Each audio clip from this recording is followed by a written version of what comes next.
Skater Die was one of those games I played briefly at a family member's house and instantly fell in love with it. Skateboarding was fascinating to me at the time, and a game devoted to various skateboarding events seemed really awesome. I had so much fun with it that night that I eventually saved up enough money to buy it for myself, finally able to play it for as long as I wanted. I just wish I'd known at the time that as long as I wanted would translate into about 20 minutes total. But before we get into horrible childhood regret, let's check out what Skater Die is actually all about first. Once you're done listening to the super rad start menu music, you'll jump straight into Lester's skate shop. If you can manage to not scream in terror at Lester himself, you'll find that there's not much else to do in here. You can go practice, compete, or register your name to track your high scores. You can also move your cursor around to various stuff to see what Lester has to say about him, but it's not much since it's obvious poor Lester here spends every waking moment of his broken life fiending for his next fix.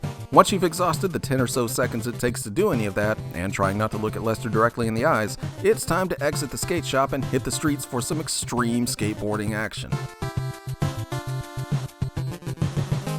Skater Die's main hub is nothing more than one screen with a total of 5 different skateboarding events to compete in. Just skate to the one you want to do and you're instantly teleported to that event. Pretty simple stuff. And since Skater Die is a non-linear game, I figure we can take a look at each individual event to get an idea of what you'll be doing.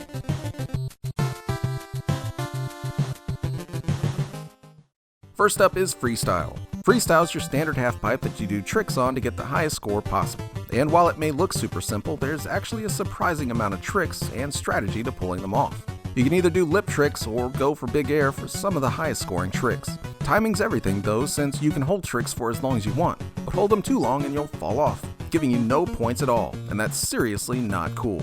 You get a total of 10 passes to build up the highest score you can, so you really need to nail the biggest tricks consistently to make all of your friends super jealous of those high scores. This is probably the best event in the game, and definitely has that one more try mentality to get a better score.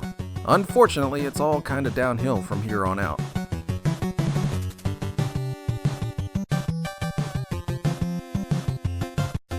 The race event is totally false advertising, since it's not actually a race. It's just a time trial to see how fast you can make it to the bottom of the track.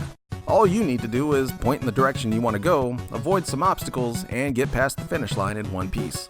It sounds simple enough, but the control in this event gives new meaning to the word sluggish. While it may in fact look like you're controlling a nimble skateboarder, the game seems to think that you're actually trying to navigate an aircraft carrier down the course instead. Seriously, just the act of simply nudging your skater slightly left or right can take upwards to 3 to 4 seconds to actually happen on screen. Eventually, you sort of get the hang of its crappiness, but honestly, it's just awful and never really fun at all. Even the course itself is fairly dull, with only a couple of chances for tricks.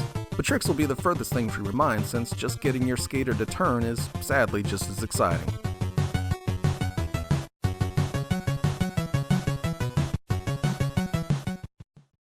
Joust is kind of a weird event.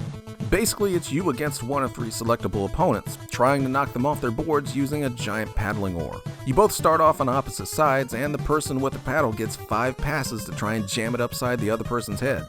If they miss on all 5 passes, the other person gets the paddle, and then it's their turn to try and do horrific bodily harm.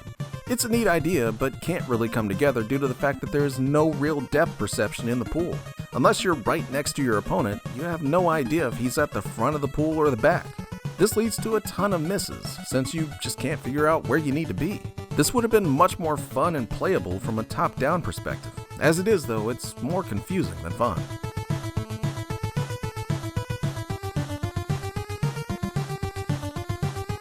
Jam is probably the second best event in the game, behind Freestyle. Unlike the race event, this one is an actual race, as you and your opponent navigate the world's most confusing alley to try and get to the street first. There's a ton of different obstacles scattered about, and a few different pathways and jumps you can pull off that makes it way more fun than race ever was. Also, unlike race, the control here is fairly responsive, so it's actually fun to play.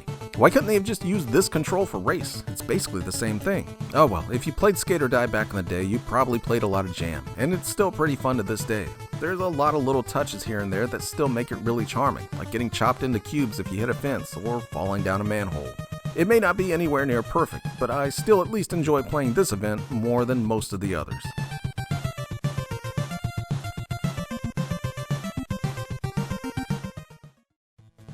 High jump's just what it says, and it's by far the worst event of the bunch. You get 4 practice jumps before you have to try and get the highest jump you can on your 5th pass. To do this, all you're doing is jamming left and right on the D-pad to gain speed for big air. There's a certain timing to it to get the higher jumps, but it seems really random. And even if you figure it out, it's not exactly fun or satisfying to pull off. The best thing I can say for it is that it's over quick, giving you just enough time to regret picking this event instead of one more go at Jam.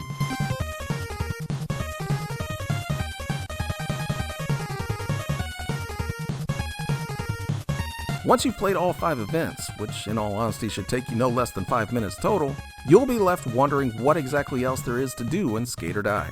Unfortunately for you and your $50 that you just spent on Skate or Die, that's about it. Besides the practice mode, you can enter into a competition, which is exactly like practice mode. But this time the event will record your high score at the end, so you and your buddies can fight over the top spot when they come over, I guess. There's also a Compete All road, which is nothing more than, yep, you guessed it, competing in all 5 events in order. Your performance seems to place you at the end of each event, but it's never clear on who you're competing with or how much better you need to do to place higher. This would have been a pretty cool mode if it were an actual competition against other named skaters, but as it is, it's nothing more than another way to play the same 5 events over and over again with no real reward for doing so. Beyond that, Skate or Die mostly hopes you enjoyed playing the events enough that you'll play them over and over again. But with only 2 events being moderately fun, you'll probably be tired of Skate or Die in less than an hour, if that. It can be fun to take turns with friends for high score chasing, but even that gets old due to just how quick each event is over. None take more than a minute or 2 to beat, and high jump doesn't even last 30 seconds. So there's not much here to really sink your teeth into for more than a few minutes at best.